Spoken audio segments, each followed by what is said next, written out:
उपमुख्यमंत्री अजित पवार यांचं मंत्रिपद आणि त्यांची आमदारकी रद्द करा अशी मागणी होते।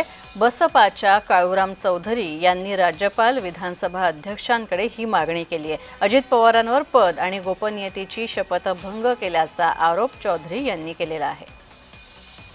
याबाबत तक्रारदार काळूराम चौधरी यांच्याशी बातचीत केली आमचे प्रतिनिधी नवनाथ बोरकर यांनी। बहुजन समाज पार्टीचे महाराष्ट्राचे महासचिव काळूराम चौधरी यांनी बारामतीमध्ये आज पत्रकार परिषद घेतलेली आहे आणि त्यांनी उपमुख्यमंत्री अजित पवार यांच्यावर गंभीर आरोप केलेला आहे। त्यांची तक्रार देखील विधानसभा अध्यक्ष यांच्याकडे केलेली आहे।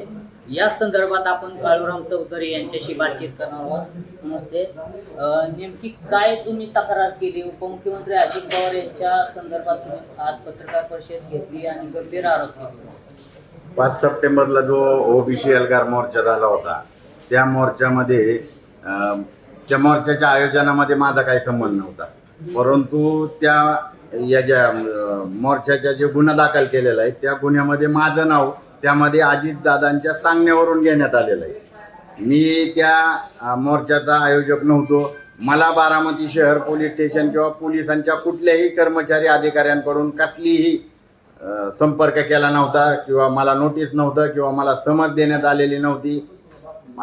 मी याच्या अगोदर गेल्या 20 वर्षापासून या बारामतीतील 30% विकास आणि 70% भ्रष्टाचार हा वेळोवेळी मीडियाच्या माध्यमातून असेल, जनतेत जाऊन असेल, हा उघड केलेला आहे। गोपनीयतेचा भंग केला असा आरोप करत उपमुख्यमंत्री अजित पवार यांची राज्यपाल आणि विधानसभा अध्यक्ष यांच्याकडे तक्रार केलेली आहे। नेमका आता या तक्रारीत नेमकं उघड काय होतंय आणि काय कारवाई होतंय हे पाहणं देखील महत्त्वाचं ठरणार आहे। नवनाथ बोरकर, जय महाराष्ट्र न्यूज, बारामती।